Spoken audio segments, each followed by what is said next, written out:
of Donald Trump Yeah, in yeah. this debate. And when you made your initial statement not endorsing him, it seemed like it came from a moral place. Yeah. Do voters have a right to question whether or not your morals are changing? Absolutely, they have a right to question that. I have no problem with people questioning that, and I have the right to answer that question. And what I can tell him is my morals haven't changed at all. In fact, they've only strengthened in really trying desperately to help him and our party do better and be better. And again, I don't pretend like he's going to care at all about what I think. I'm not, you know, I'm just a kid from St. Pete. I'm the governor of Utah. I don't think I'm going to change our party overnight. I don't. But I am going to try. I'm going to try, and I'm going to try with him. I'm not going to give up on him.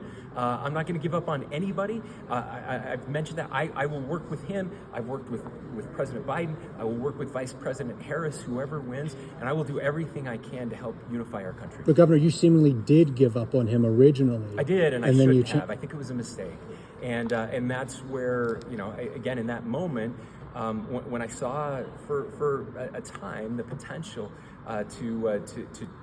to be better on some of these things, and I'm going to continue to have that conversation. Governor, you said yes, please. Yeah, and then sorry. Okay, thanks. Yeah. You mentioned during the debate that you've talked to former President Trump about wanting him to disagree better.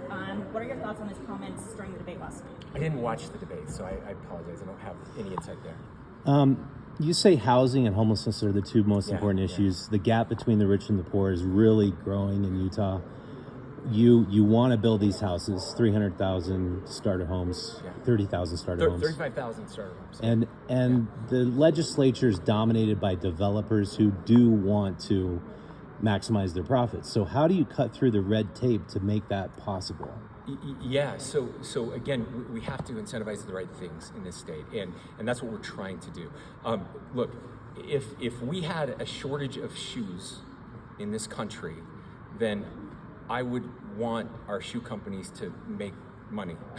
I would want them to make more shoes. I can't build houses.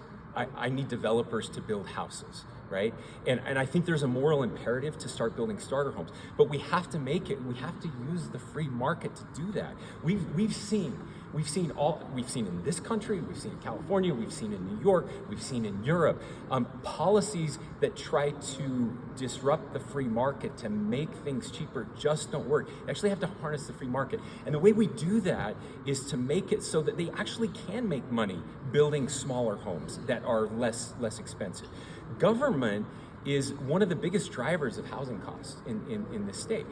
Every time we say you can't build on that piece of property, or you can't, or you have to have a piece of property that is this big, then we are adding costs to that, right?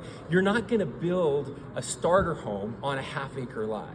That doesn't make any sense, right? So we have to have more density. And those are things that we're working on. We're working with planning commissions. We're working with city council members, and we're actually making loans available. The people who want to build this can't get loans right now because of the bank failures that happened a year and a half ago. That's one of the big things that we've learned. The small and medium-sized developers that want to build this stuff can't because they can't get construction loans. And if they get construction loans, they're like 8 to 12%. So what we did was we passed something that, working with banks and credit unions, will allow us to loan money for people who are going to build homes under $400,000 and eventually under $300,000 at 3% instead of 12%. And that's how we're going to harness the market to be able to build. Do you think ADUs, tiny homes, prefab homes are part of the solution? Yes, all of those, all of the above. Because that's all kind of stops from regulation. The government regulation. That's exactly right. So that. we've passed some ADU regulation, deregulation in the state to make it so we can build more ADUs. I don't think we're done there. We need more townhomes. We've got to fix the laws around condominiums because developers aren't building condominiums anymore because of some ambiguity in the law that they're worried about. And so we've got to fix that. But all of those things you mentioned, it all has to be on the table. Okay, last question, guys. Last question. Governor and Representative King disagreed on